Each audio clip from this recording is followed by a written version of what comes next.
Nisekoi 182. Now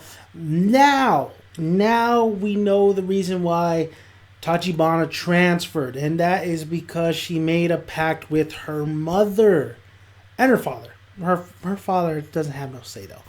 Now we thought we thought it'd be like health issue wise, why she would transfer. However, there's more to the story, and we find that out by Mikagi, who is the friend of Tachibana, and Raku's listening on the phone. He's talking to her, and she's explaining that, listen, Tachibana has come from this, like, her family is prestigious. Like, she is, like, one of the, she's like, Your Majesty, basically. And her mother, they're all frail. Every kind of generation is frail. So, that's why Tachibana is frail. Her mother is the same way. And what's crazy is she explains that her mother she hasn't talked to her mother. She only talked to her once. And that was when she was 7, or like when she finally talked to her was like she was 7 years old. So that's fucking crazy. And her mother's kind of a bitch, honestly. Because her mother says, basically, you're going to marry who I say. You're going to do what I say. You have no life, basically.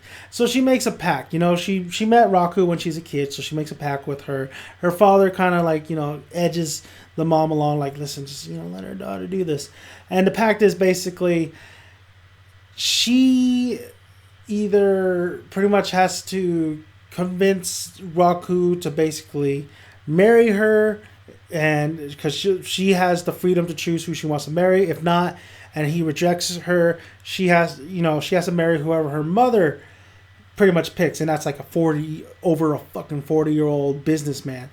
And not only that, she only has so much time. So even as she grows older, Honda was basically specifically to watch her, and if her health, because she's frail, if her health got to the point where she needed to come back, she needed to transfer, that whole deal, that contract of her, choosing who she wanted to marry is over. And it's over. It's over. She's gotten to the point where she needs to go back. And we're at the end of this chapter, we're seeing her going to meet her mother. And that's going to be a very interesting conversation. But, Raku's like shocked. He wants to help out. He wants to stop this marriage. He wants to go get Tachibana. However, he also knows he's rejecting Tachibana. He just doesn't feel that way. So he's conflicted, he's just standing there, he's conflicted, everybody's looking at him. And Shirage is getting brownie points, man. She's really coming from behind. I mean, it's looking like, it might be her at the end, girl.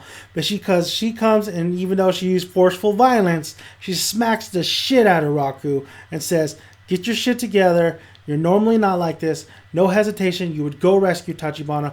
What the fuck are you doing?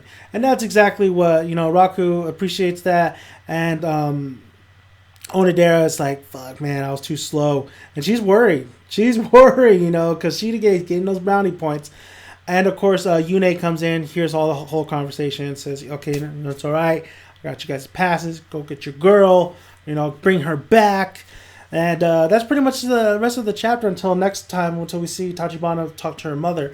But it was very interesting to hear, Tachibana's backstory, and that she is very prestigious, and that she did make a pact with her mother, and why, there was a lot of secrecy. So it's good to finally unveil all what was going on.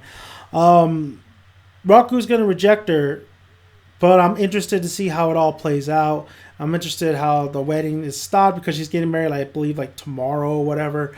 So it's like one of those scenarios. So let's see what the author comes up with this kind of scenario that we've seen beat to death. I want to see something different. I want to see some comedic moments. Let's see how it goes. So thank you guys for listening. If you haven't already, please subscribe and please like the video. Well, if you like it, and that is, that's Nisekoi. I'm glad it's back. I can't wait for the upcoming chapters. It really does seem like it's kind of ending. We're getting down to the wire. So I can't wait to see what happens, what the future holds. So thank you guys for listening. And Daniel Man, aka Daniel's son, is out.